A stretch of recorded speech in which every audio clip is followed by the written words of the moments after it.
E vamos para Lucas, no capítulo 20, os versos de 1 até o verso 26. Lucas, no capítulo 20, os versos de 1 até o verso 6.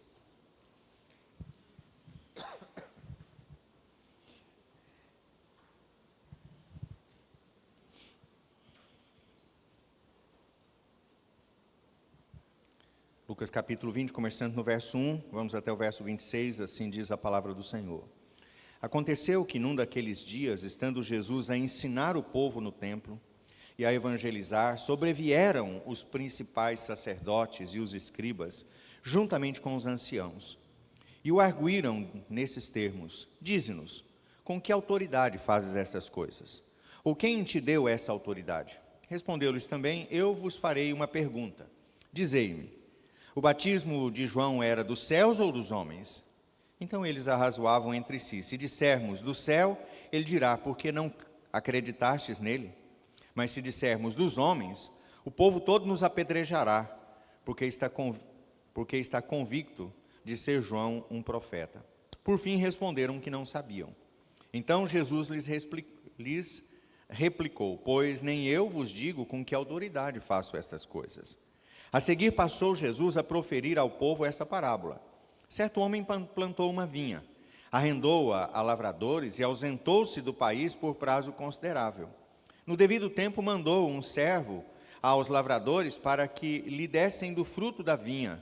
Os lavradores, porém, depois de o espancarem, o despacharam vazio. Em vista disso, enviou-lhes outro servo, mas eles também a este espancaram, e depois de o apedrejarem, o despacharam vazio. Mandou ainda um terceiro, também a este, depois de o ferirem, expulsaram. Então disse o dono da vinha: que farei? Enviarei o meu filho amado, talvez o respeitem. Vendo-o, porém, os lavradores arrazoavam entre si, dizendo: este é o herdeiro, matemo-lo, para que a herança venha a ser nossa. E lançando-o fora da vinha, o mataram. Que lhes fará, pois, o dono da vinha? Virá, exterminará aqueles lavradores e passará a vinha a outros. Ao ouvirem isso, disseram: tal não aconteça. Mas Jesus, fitando-os, disse: que quer dizer, pois, o que está escrito?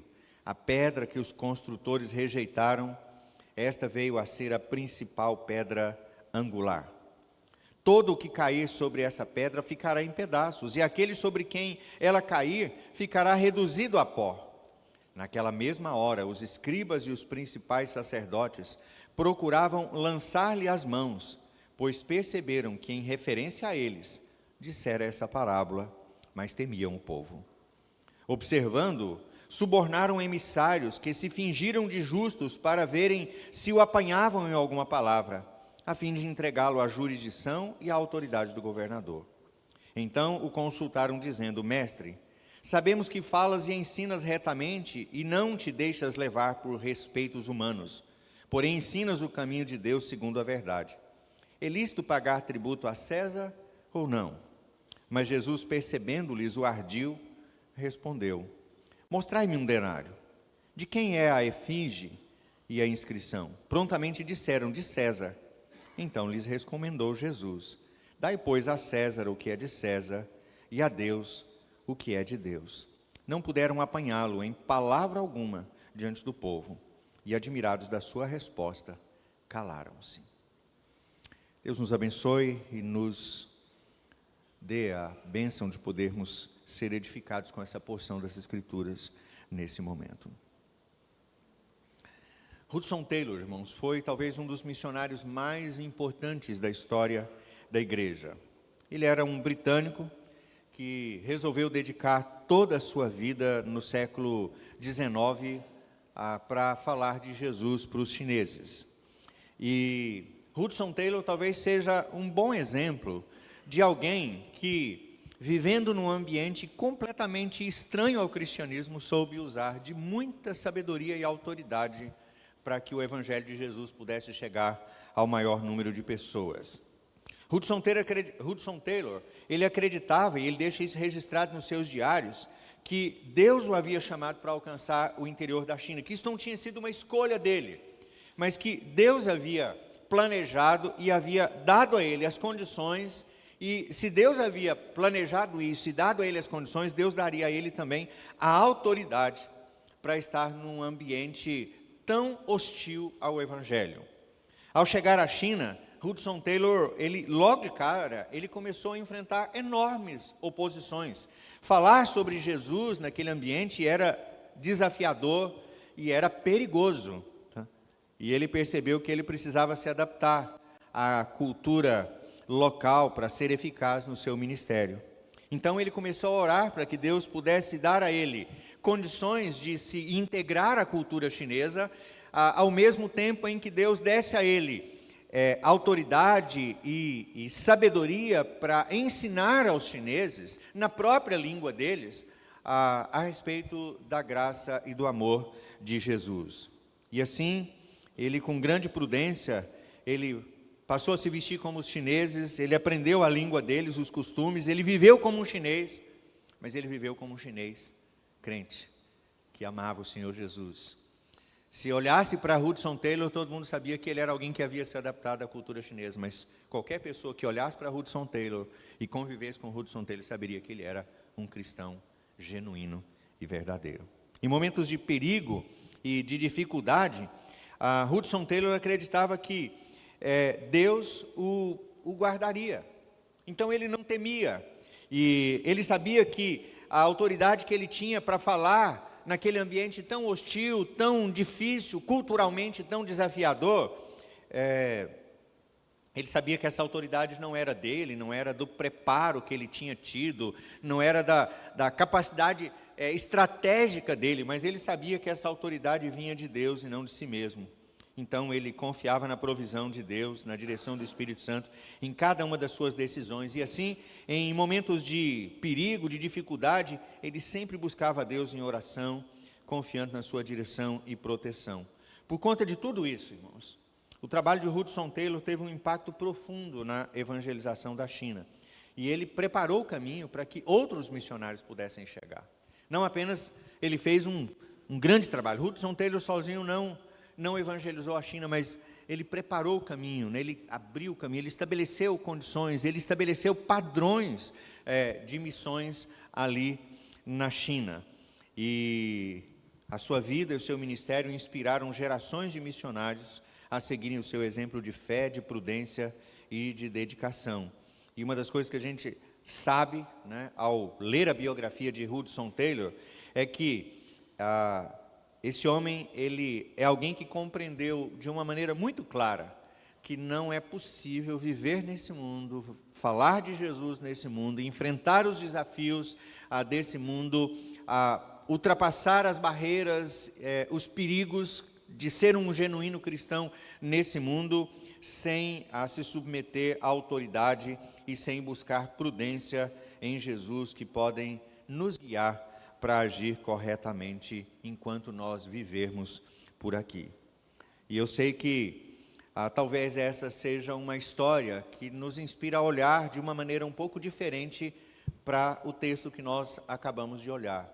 Porque Hudson Taylor não aprendeu com outra pessoa, ele aprendeu com Jesus, como lidar com essas situações desafiadoras, perigosas, de oposição e até de perseguição, olhando para Jesus, o seu Senhor.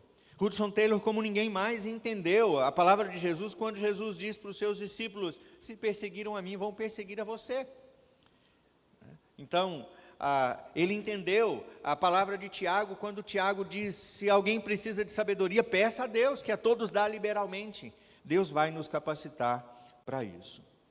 Ao olharmos para o texto, irmãos, nós sabemos que a autoridade, o caráter e o ensino de Jesus nesse período, ele aparece claramente através da sua autoridade, mesmo quando maldosamente confrontado pelos seus inimigos. Ao chegar, Jesus sempre enfrentou esses desafios, mas quando ele chega ali nas proximidades de Jerusalém, e quando ele adentra a cidade de Jerusalém, como nós dissemos aí nessas últimas exposições, ele se vê no centro, não apenas político da nação, mas ele se vê ali no centro religioso da nação, que estava marcado por uma corrupção e por um abandono, né, da genuína fé, da genuína consagração e da verdade que deveria ser defendida, inclusive pelos líderes do povo naquele momento.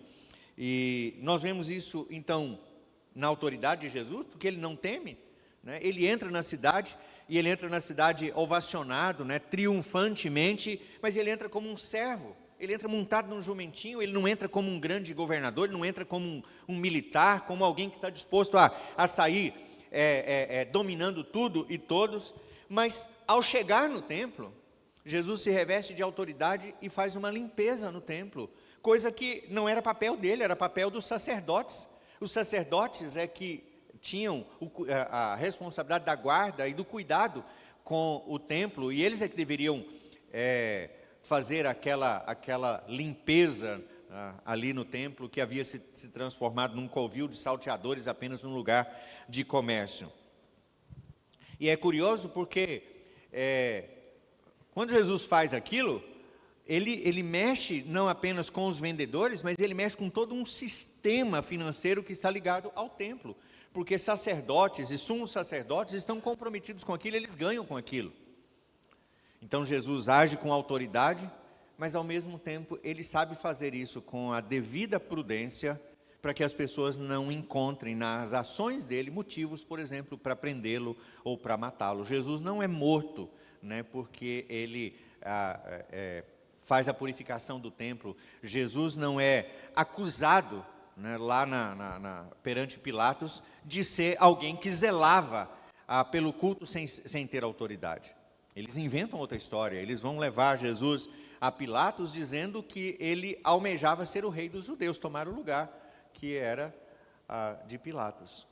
Então, Jesus tem muita autoridade, ele usa essa autoridade, e ele também faz tudo o que faz com muita prudência e sabedoria, não apenas para fazer o que faz, mas também para responder às pessoas que estão questionando ele ali. O verso 1 diz que Jesus está ali naquele lugar, né, e depois de ter feito a purificação do templo, depois de ter chocado as pessoas com a maneira como ele prega ali no templo contra aquelas coisas que estavam acontecendo ali, Jesus está no templo, ele permanece no templo, e o verso 1 diz que ele permanece no templo, né, e ele está ali ensinando o povo e evangelizando, ele está ali falando das boas novas do reino de Deus. Jesus não está falando mal dos sacerdotes, Jesus não está falando de política, Jesus não está brigando com os vendedores, ele faz o que tem que fazer, ele exerce a disciplina dele, ele exerce a autoridade dele naquele lugar, mas ele está ali evangelizando e ensinando o povo. Outra coisa importante, irmãos, que facilmente é notado, que enquanto Jesus estava fazendo o bem, e isso é muito importante, porque às vezes isso nos choca, né, pessoalmente nesse mundo, enquanto Jesus está ali fazendo o bem, ensinando, evangelizando, realizando a obra de Deus, há um grupo de pessoas que estão tramando contra a vida dele. Por que eu digo que isso é algo meio chocante para nós? Porque a gente tem aquela ideia de que se eu estou fazendo tudo certinho diante de Deus, Deus vai me proteger, não vai ter ninguém fazendo nada contra mim. Não. Enquanto você estiver vivendo corretamente nesse mundo, pregando o Evangelho, ensinando a respeito do reino de Deus, acredite, Satanás, as suas hostes e os inimigos do Evangelho vão estar trabalhando contra você. E se eles puderem pegar você em alguma falta, eles vão pegar para destruir você. Isso nos mostra, irmãos, que estarmos envolvidos com a obra de evangelização não nos isenta das pressões e perseguições desse mundo. É exatamente isso que Jesus vai ensinar em João capítulo 15, versos 18 a 21. Ele diz: se o mundo vos odeia, sabei que primeiro do que a vós outros me odiou a mim. Se vós fosseis do mundo, o mundo amaria o que era seu. Como todavia não sois do mundo, pelo contrário, dele vos escolhi, por isso o mundo vos odeia. Lembrai-vos da palavra que eu vos disse: não é o servo maior do que o seu senhor. Se perseguiram a mim, também perseguirão a vós outros. Se guardaram a minha palavra, também guardarão a vossa. Tudo isso, porém, vos farão por causa do meu nome, porquanto não conhecem aquele que me enviou. Nós não somos melhores do que Jesus, não estamos numa posição diferente de Jesus. Vão nos perseguir. E é por isso que quando Jesus se despede dos seus discípulos com a grande comissão, a palavra de Jesus, primeira para eles é: não temam, toda a autoridade me foi dada no céu e na terra. Não retrocedam, não tenham medo, não recuem, né? Vão em frente, porque a autoridade que me foi dada no céu e na terra estará com vocês. E da mesma maneira como eu vivi nesse mundo, vocês devem viver. Da mesma maneira que eu ensinei nesse mundo, vocês devem ensinar. Da mesma maneira como eu servi nesse mundo, vocês devem servir. Como eu disse para os irmãos, estando em Jerusalém, né, ali, naquele cenário, não demorou muito para que aquelas pessoas que tramavam contra a pessoa de Jesus se apresentassem para ele. Chegou um determinado momento que eles chegaram lá e ele foi interrogado pelos sacerdotes, os escribas, juntamente com os anciãos do povo. Vejam, irmãos, isso é uma comitiva muito importante. Sacerdotes, escribas, né, os doutores da lei e os anciãos do povo. Foi uma comitiva, né, muito, de grande peso lá para poder questionar Jesus. E tudo isso já nos mostrava e nos dá a impressão de que aquilo não era só uma consulta que eles estavam fazendo com Jesus, mas já era parte de um inquérito oficial do Sinédrio. Eles já estavam, né, se organizando, né, como Sinédrio para pegar Jesus em alguma falta. Eles não estavam ali consultando Jesus sobre quem ele era ou sobre o que ele estava ensinando. Nesse contexto, nós vemos a autoridade de Jesus sobressaindo, né? Porque a autoridade de Jesus sempre foi uma das marcas que diferenciou a palavra de Jesus, por exemplo, da palavra dos escribas. Eles chegam ali eles chegam ali como autoridades do povo. Escribas, fariseus, sacerdotes e os anciãos do povo. Eles chegam como autoridades do povo. Porém, se você se lembrar um pouquinho, o povo, quando olhava para Jesus e olhava para essas pessoas, eles viam uma diferença de autoridade enorme. Vamos relembrar do finalzinho lá do Sermão do Monte, né? Mateus capítulo 7, versos 28 e 29. Quando Jesus acabou de proferir essas palavras, estavam as multidões maravilhadas da sua doutrina, porque as ensinava como quem tem autoridade e não como escribas.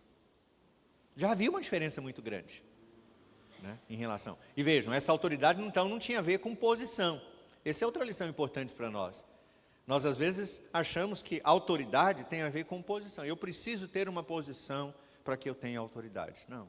Autoridade tem a ver com fidelidade, com submissão, com temor a Deus, com se deixar guiar e se deixar ser usado pelo Espírito Santo de Deus.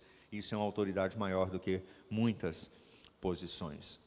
E a pergunta daqueles homens que eram as autoridades do povo para Jesus é: com que autoridade você está fazendo essas coisas? Que coisas que eles querem saber? Com que autoridade você entra no templo? Você não é sacerdote, você não é um doutor da lei, você não é um ancião do povo. Com que autoridade você entra no templo e faz o que você faz? Outra coisa, com que autoridade você está ensinando aqui o que você está ensinando? O que nós vamos ver, irmãos, é que todo esse contexto vai mostrar que Jesus precisava de autoridade, né? E ele precisava da autoridade tanto quanto ele precisava de prudência. Porque Jesus não podia dar uma carteirada ali. Ele não podia dizer: você sabe com quem que você está falando? Sou o Filho de Deus. Sabe quem que eu estou falando? Vocês estão falando? Eu sou o Messias. Sabem com quem vocês estão falando? Aquele que é prometido e esperado desde o início. Era tudo o que eles precisavam para poder condenar Jesus. Então Jesus não faz isso, né? Jesus precisava de autoridade tanto quanto da necessária prudência para não deixar de responder aos seus opositores, agindo de maneira ética, coerente com o seu caráter e com a obra que ele veio realizar, sem contudo se mostrar soberbo, chamando a atenção para si mesmo, como desejava, por exemplo, o diabo quando o tentou e disse para ele: se você é o Filho de Deus, vem, faz isso ou faz aquilo que eu vou te dar autoridade. Jesus não precisava da autoridade dada por Satanás, assim como ele não precisava da autoridade dada por sacerdotes, ou por escribas, ou por anciãos do povo. Ele tinha toda a autoridade no céu e na terra, e essa autoridade lhe tinha sido dada pelo Pai. A despeito de ter ganhado toda a autoridade no céu e na terra, Jesus a usaria com toda prudência, de maneira a nem adiantar, nem mesmo atrasar o tempo e a forma planejado pelo Pai, para que cada acontecimento pudesse ser realizado da maneira e no tempo em que o Pai havia planejado. E é assim que quando Pilatos questiona eles, diz: você não sabe que eu tenho autoridade? E Jesus diz: eu sei, mas sei também que nenhuma autoridade você teria se do alto não tivesse te dado. É como se Jesus estivesse dizendo para ele: olha, eu só estou aqui porque você ganhou a autoridade para fazer uma coisa que ninguém mais podia fazer, que era condenar o Filho de Deus. Você só tem essa autoridade porque alguém maior do que você deu essa autoridade para você. Nós também precisamos, irmãos, da mesma autoridade e prudência para vivermos nesse mundo anticristão, cumprindo com ousadia a grande comissão. E eu quero, pensando nisso, autoridade e prudência, eu quero trazer 3 lições para os irmãos nessa noite. Em primeiro lugar, nós precisamos de autoridade e prudência para saber responder aos nossos opositores. Eles vão estar por aí o tempo todo. E cada vez mais eles estão agressivos, cada vez mais eles estão presentes, cada vez mais eles sabem mais a nosso respeito. Nós vamos ser cada vez mais monitorados, nós vamos ser cada vez mais conhecidos. E nós precisamos da autoridade espiritual vinda de Jesus para saber responder aos nossos opositores. Quando arguíram Jesus, eles estavam fazendo isso na expectativa de que a autoridade deles podia ser maior do que a de Jesus. Mas aprendemos com Jesus que a autoridade que ele tinha era muito maior, e mesmo que eles o questionassem, isso não iria mudar absolutamente nada daquilo que Jesus veio fazer no mundo. Nós estamos no mundo, irmãos, da mesma maneira, para ensinar, testemunhar acerca do Evangelho. E da mesma forma como Jesus, nós vamos ser confrontados com os opositores do cristianismo, e vão ser tão ferozes quanto antes.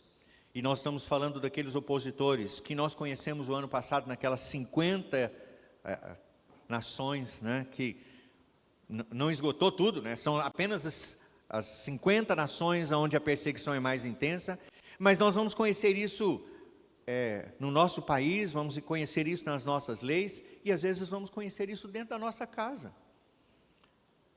Jesus diz que às vezes o nosso inimigo será alguém de dentro da nossa própria casa.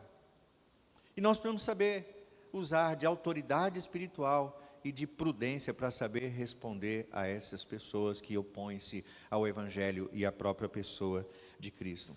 Se fizeram isso com Jesus, vão fazer conosco também. Nós precisamos estar certos disso. É preciso que nós nos revistamos da autoridade do Evangelho para isso.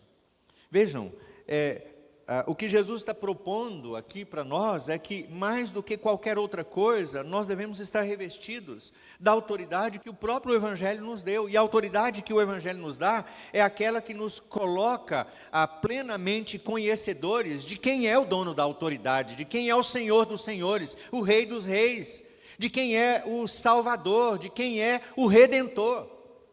Então, quando eu falo em nome de Jesus, eu falo em nome daquele que é o maior de todos, que é o Senhor de todos. Nós cantamos aqui Colossenses 1. Deus escolheu ele para ter a primazia, para ter a autoridade máxima, para ter a supremacia em todas as coisas. E é isso que nós devemos nos lembrar. Vamos ser questionados, vamos ser perseguidos, vamos ser confrontados, mas é preciso que nos revistamos da verdadeira autoridade do Evangelho para enfrentar essa situação. A autoridade, irmãos, é preciso que ela não é nossa, né? Ela não é nossa, mas do Senhor que nos comissionou e nos enviou ao mundo. Então, quando ele diz: toda a autoridade me foi dada no céu e na terra, e ele diz: ide por todo mundo, ele está dizendo: vocês vão na minha autoridade, vocês vão no meu poder, vocês vão por causa daquilo que eu sou e por causa daquilo que eu ofereço para vocês. Por essa autoridade, irmãos, podemos não apenas pregar o Evangelho, mas, como diz as Escrituras, nós podemos também responder a cada um que nos pedir razão da esperança que há em nós. Muitas vezes as pessoas vão chegar para nós, não é perguntando que autoridade, mas vão dizer assim: por que dessa sua fé? Por que você acha que a sua fé é mais importante do que a minha? Ou por que você acha que fé é importante quando eu não tenho nenhuma fé? Por essa autoridade, nós não devemos recuar, assim como Jesus também não recuou. Quando questionaram ele e tentaram pegá-lo numa cilada, com que autoridade o senhor faz isso? Jesus diz: eu queria fazer uma outra pergunta para vocês. De quem é a autoridade de João? De onde veio a autoridade de João? E eles sabiam. Então, ao não poderem responder, porque se disserem, é de Deus, por que vocês não creram nele? Ou se disseram, não, era só de um homem comum, né? Então, eles temeram o povo. Paulo, em Filipenses capítulo 1, versos 27 a 29, ele vai dizer algo muito importante para nós a respeito da necessidade desse viver de modo digno do Evangelho, que vai nos dar autoridade para nos apresentarmos diante dos opositores e darmos razão da esperança que há em nós. Filipenses 1, 27 e 29 diz, vivei acima de tudo por modo digno do Evangelho de Cristo, para que, ou indo ver-vos, ou estando ausente, ouça no tocante a vós outros, que estáis firmes em um só Espírito, como uma só alma, lutando juntos pela fé evangélica, e que em nada estejais, ou estáis intimidados pelo Espírito, em que nada estáis intimidados pelos adversários, pois o que é para eles prova evidente de perdição, é para vós outros de salvação, e isto da parte de Deus, porque vos foi concedida a graça de padecerdes por Cristo, e não somente de crerdes nele. Usar a nossa autoridade, recebida do próprio Senhor, até para sofrer por Cristo, é um privilégio, porque isso testemunha do amor de Deus. Segunda lição que eu queria deixar com os irmãos é, nós precisamos da mesma autoridade e prudência de Jesus, além de termos que responder aos nossos opositores, nós precisamos dessa autoridade, dessa prudência para apontar o pecado. Um dos grandes males da igreja do nosso tempo é que o pecado está saindo da pregação. As pessoas já não falam mais no pecado.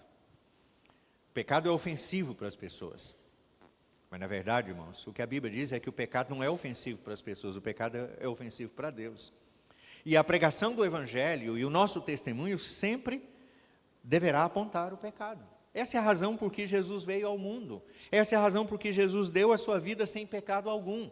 Essa é a razão por que nós estamos perecendo sem Cristo. Essa é a razão por que nós fomos resgatados. Nós éramos escravos do pecado. O que nós vemos, irmãos, é que nós vamos precisar dessa autoridade e dessa mesma prudência para não sermos coniventes com o pecado e para não nos calarmos diante do pecado. Vivemos num mundo que está transformando o que a Bíblia diz que é pecado em coisa natural.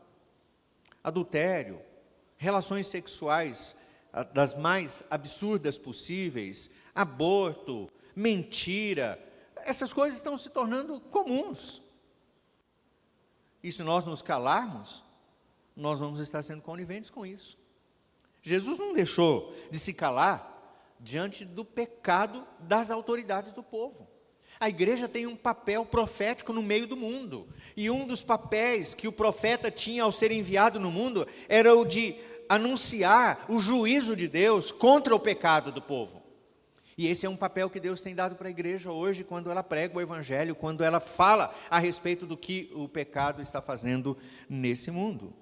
Jesus não se sentia constrangido em apontar os pecados de escribas, fariseus, sacerdotes e anciãos do povo.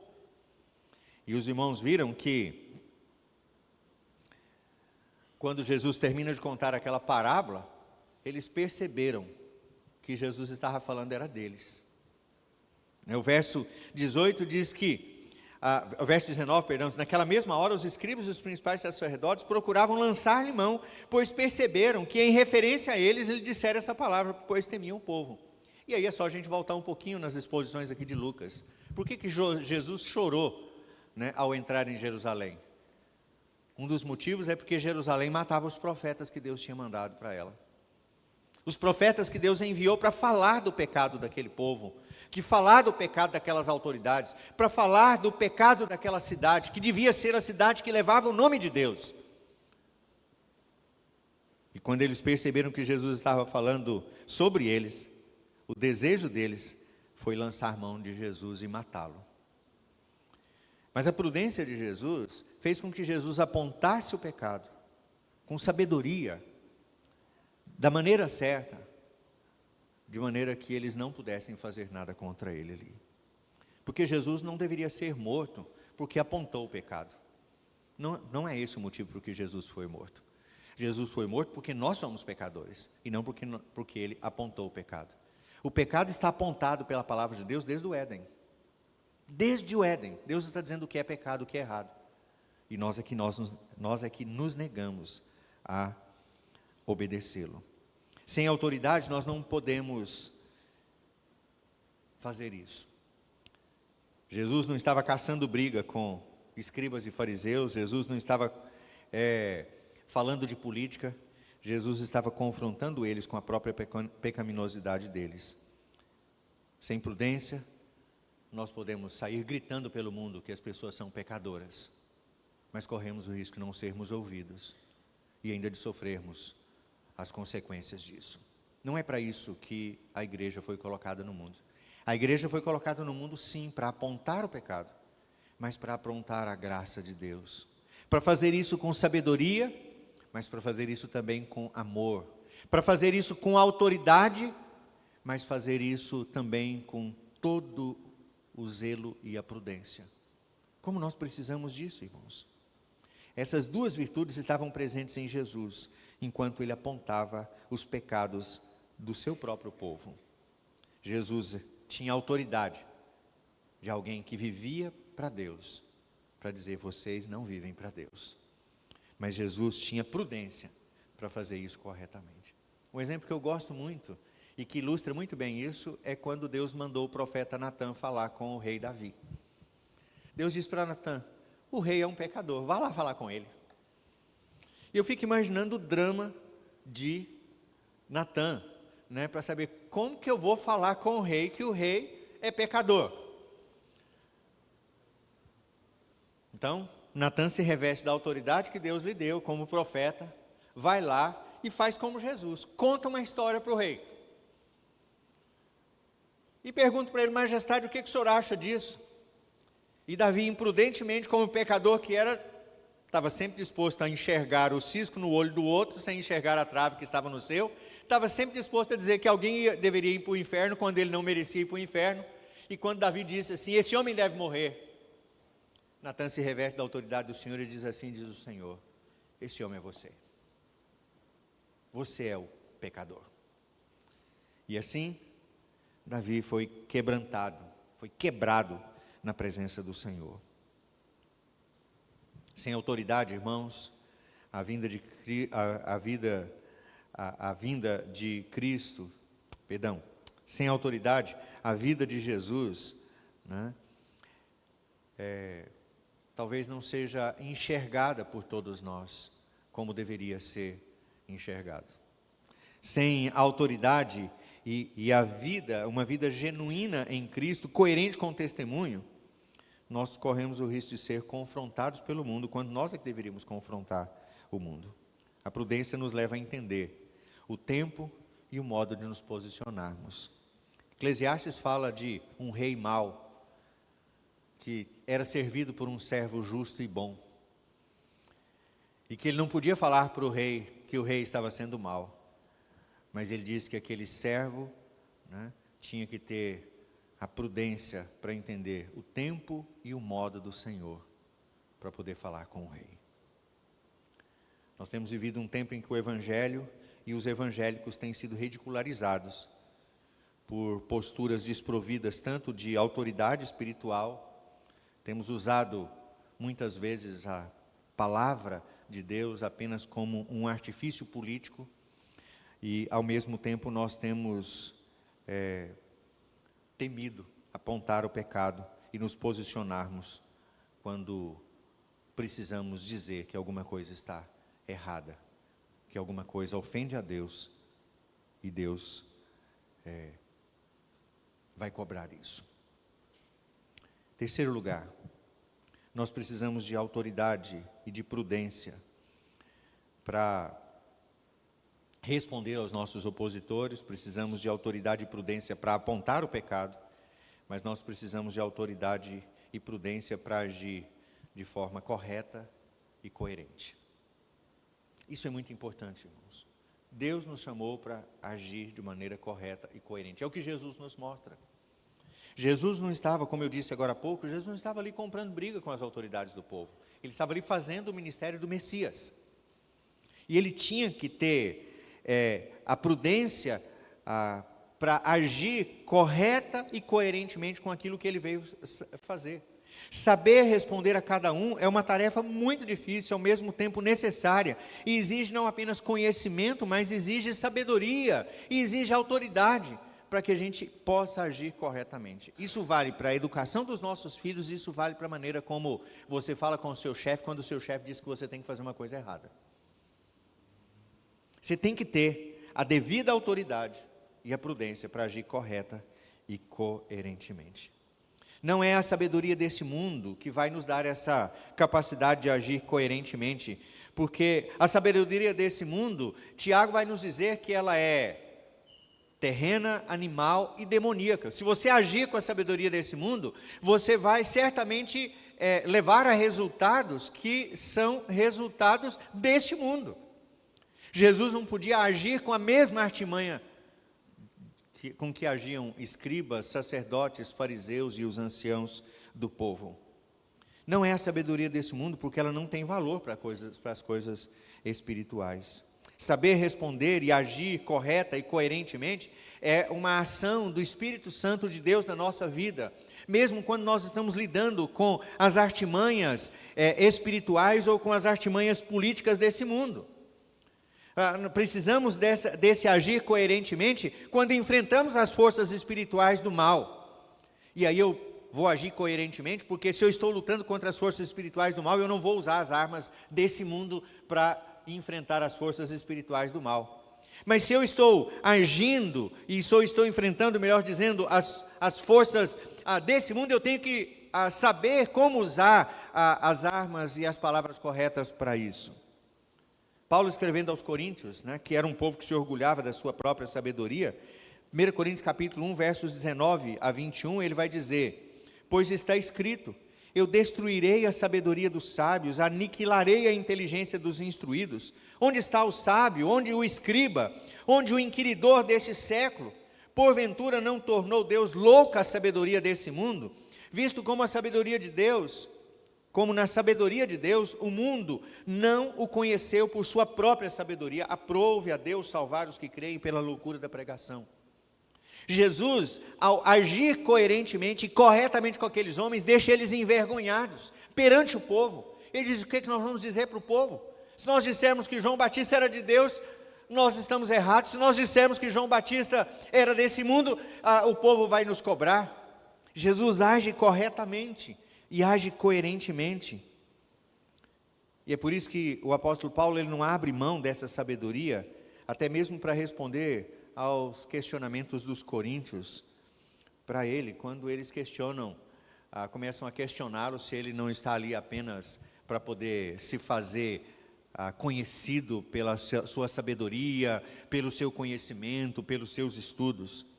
1 Coríntios capítulo 2, os versos 1 e 2, ele vai dizer: eu, irmãos, quando fui ter convosco, anunciando-vos o testemunho de Deus, não o fiz com ostentação de linguagem ou de sabedoria, porque decidi nada saber entre vós, senão a Jesus Cristo e a este crucificado. E aqui nós aprendemos uma lição muito importante, irmãos.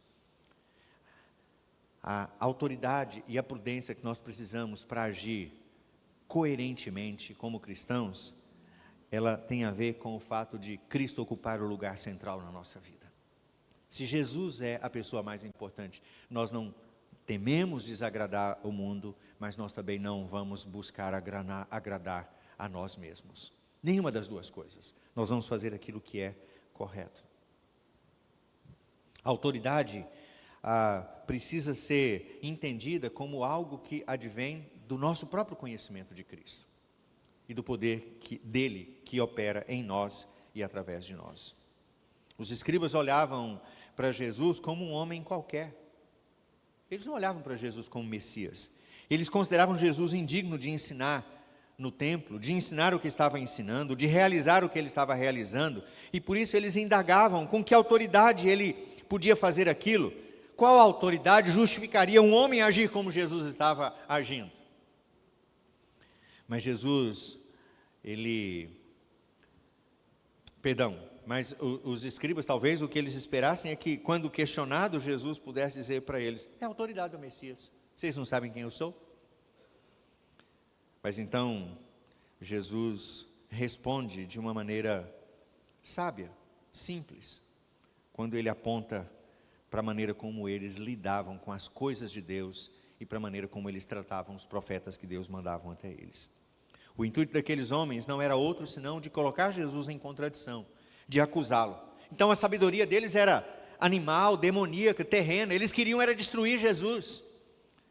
Mas a autoridade e a sabedoria de Jesus deixa eles envergonhados, ao mesmo tempo em que permite que as pessoas conheçam o poder de Deus por meio de Jesus.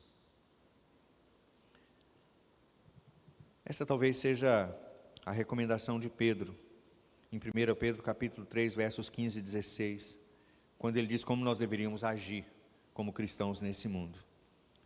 1 Pedro 3, 15 e 16, ele diz: antes, santificai a Cristo como Senhor em vosso coração, estando sempre preparados para responder a todo aquele que vos pedir razão da esperança que há em vós, fazendo todavia com mansidão e temor, com boa consciência, de modo que naquilo que falam contra vós outros, fiquem envergonhados os que difamam o vosso bom procedimento em Cristo.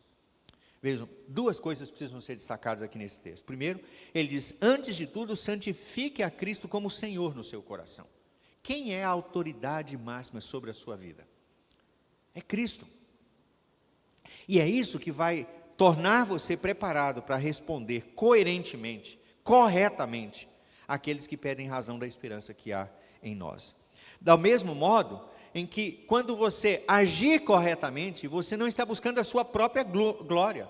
Pelo contrário, você está defendendo a Cristo, porque quando eles olharem para você, eles vão ficar envergonhados, porque eles difamam o seu bom procedimento em Cristo. Aquilo que você está vivendo corretamente em Cristo.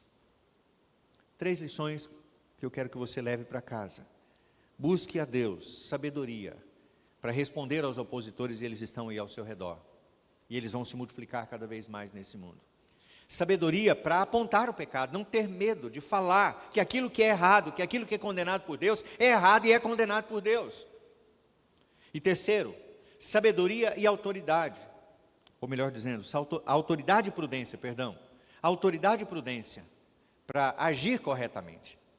Jesus não acha subterfúgios, ele não tenta achar uma segunda via, ele age e faz o que tem de fazer. Quais são as aplicações que nós podemos tirar dessas 3 lições? A primeira delas, irmãos, nós vamos reconhecer que Jesus tem, e ele nos concedeu, da sua própria autoridade para servi-lo como testemunhas das boas novas do Evangelho nesse mundo. Mas também que Jesus é o nosso modelo de como usar de prudência em todas as áreas e circunstâncias da vida. Quando você precisar dessa autoridade e dessa sabedoria e dessa prudência, olhe para Jesus.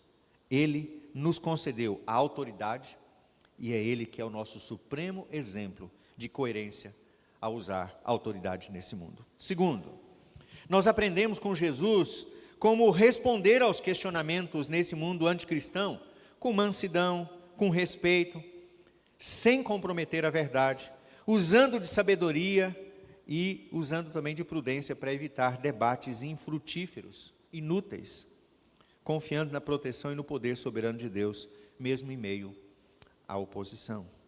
Terceiro, nós devemos buscar sabedoria e autoridade em Deus para lidarmos com questões complexas e dilemas que nós vamos enfrentar no nosso dia a dia, dilemas morais, dilemas éticos, dilemas políticos que vão se apresentar diante de nós todos os dias. E devemos fazer isso equilibrando a obediência às autoridades terrenas com a fidelidade a Deus, como Jesus ensinou para aquelas pessoas. Você tem uma responsabilidade com César? Dê a César o que é de César. Mas você tem uma responsabilidade com Deus? Dê a Deus o que é de Deus. Não comprometa uma coisa por causa da outra. Por fim, nós devemos entender que se a autoridade do próprio Jesus não era derivada de fontes humanas, tampouco a nossa. Se Jesus, que era o Senhor de todas as coisas, dependeu da autoridade vinda do Pai, muito mais nós vamos ter que nos submeter àquele que é poderoso, tanto para perdoar pecados, quanto para curar enfermos, expulsar demônios, transformar vidas. Lucas 20, de 1 a 26, nos desafia a reconhecer essa autoridade de Jesus, lidando com a oposição, ao mesmo tempo em que nós buscamos prudência em Deus, para viver de acordo com os princípios do seu reino. Minha oração e o meu desejo nessa noite é para que, vivendo nesse mundo tão conturbado que nós temos vivido, tão diverso política, ideológica e religiosamente, Deus nos revista de autoridade para vivermos um cristianismo autêntico e verdadeiro, comprometidos com o genuíno Evangelho de Cristo, santificando a Cristo na nossa vida em todo tempo e em todas as coisas. Ao mesmo tempo que Deus nos revista de uma prudência e uma sabedoria que vai nos dar a capacidade de agir sem comprometer a verdade e sem deixar de apresentar Cristo como o único caminho e única solução para esse mundo. Deus nos abençoe. Amém. Vamos orar. Pai, graças te damos pela oportunidade que tu nos dás de olharmos para a tua palavra e de aprendermos mais uma vez com ela. Graças te damos porque ao olharmos para a tua palavra, ó Deus, vemos ela nos apresentando Jesus como um exemplo de suprema autoridade e de profunda prudência para agir corretamente nesse mundo. Dá-nos, ó Deus, que ao vermos essas coisas, o teu Espírito Santo nos conduza a nos submetermos à autoridade de Jesus, para que ao agirmos nesse mundo possamos responder aos opositores, possamos apontar o pecado e possamos agir coerentemente e corretamente, não por nós mesmos, mas pela autoridade que vem de Cristo. Ao mesmo tempo, nosso clamor é para que o Senhor nos revista de prudência e de sabedoria, para que, fazendo essas coisas, respondendo a opositores, apontando o pecado e vivendo coerentemente, nós testemunhamos, ó Deus amado, do amor, da graça, e evitemos, ó Deus, discussões e debates inúteis que não vão apresentar Cristo como o único Senhor e Salvador. Abençoe a tua igreja para que ela seja sal da terra e luz do mundo, e que não lhe falte nem da autoridade e nem da prudência que só encontramos em Jesus. Em nome dele que nós oramos. Amém. Amém. Vamos cantar uma última canção, irmãos, e assim nós estamos caminhando para o final do nosso culto.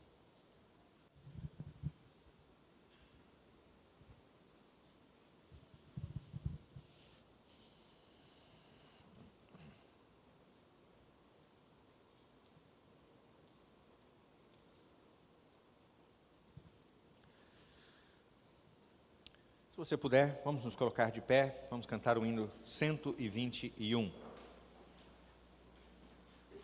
121.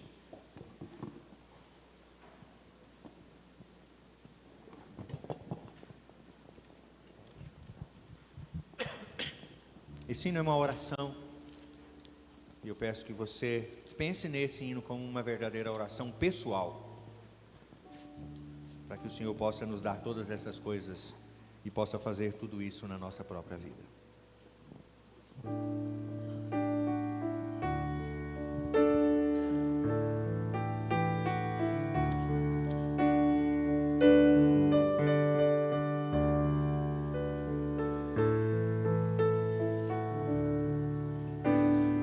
Mais pureza dá-me, mais horror ao mal, mais calma em pesares.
Antes de nós encerrarmos o nosso culto, irmãos, nós sempre temos trazido alguns pedidos de oração para esse momento aqui, e eles têm uma dupla função. Primeiro, para que nós possamos agora orar por esses pedidos, são necessidades urgentes, são necessidades sérias que irmãos e familiares e amigos nossos estão enfrentando, e ao mesmo tempo nós temos a oportunidade de levar esses pedidos para a semana e torná-los como parte da nossa rotina de oração, da nossa intercessão. Eu queria primeiro compartilhar com os irmãos um pedido que a nossa irmã Juliana Moraes, compartilhou conosco agora há pouco. Ela está pedindo para que nós oremos pelo sobrinho da cunhada dela. O nome dele é Carlos Daniel, tem 17 anos, está entubado na UTI. O quadro dele é gravíssimo, e os médicos disseram que só um milagre. E também pela prima dela, que acabou de ser internada com dengue, e o estado dela é bem grave. Então, os pedidos da Juliana, para orarmos pelo Carlos Daniel, esse jovenzinho, que está internado em estado muito grave, carecendo de um milagre, e nós conhecemos quem é bom para fazer milagre. Podemos orar por isso. E também pela Juliane, para que Deus possa cuidar dela, ela possa se recuperar desse estado grave de dengue. Além disso, pedir para que a igreja continue orando pela Dona Fidelina. Dona Fidelina está se recuperando, está caminhando bem, graças a Deus, da cirurgia. Ela caiu, fraturou o fêmur essa semana, precisou fazer uma cirurgia, o que foi feito ontem, graças a Deus está caminhando tudo bem, mas certamente ainda com muitos cuidados que precisam ser dados para ela. Queria pedir para que os irmãos orassem também pela Viviane e o Sandro, Na quinta-feira os irmãos viram, deu aquela tempestade, eles têm uma pequena papelaria ali no Morumbi, e naquela tempestade a calha lá do prédio entupiu e a água derramou toda em cima dos materiais deles. Eles tiveram um prejuízo enorme, Então, orem por ele, orem pela Viviane especialmente. A mãe da Viviane está também enferma, está acamada. Então, por favor, lembrem de orar pela Viviane também.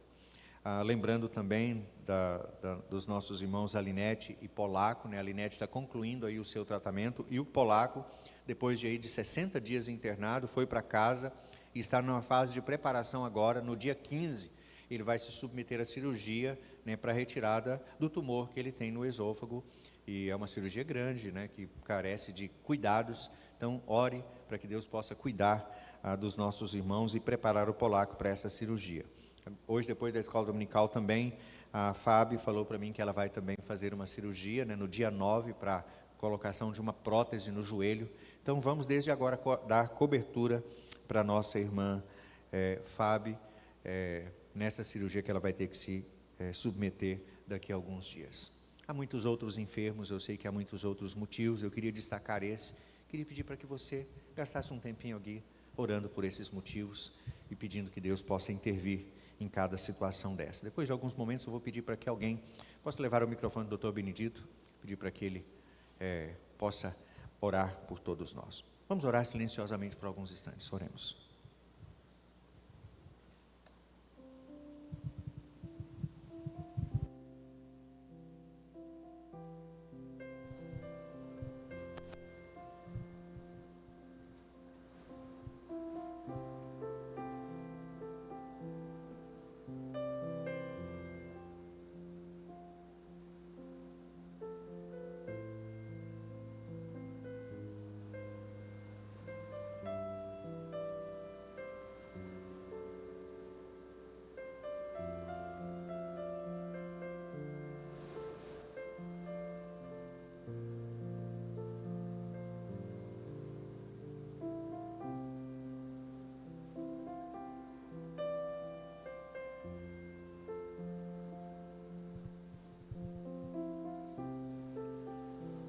Ó Senhor, nós como povo Teu, como filhos do Senhor, ó Deus, resgatados e amados pelo Senhor, nesse momento, ó Deus, nós nos colocamos diante do Senhor para intercedermos, ó Deus, pelas necessidades do Teu povo, Senhor.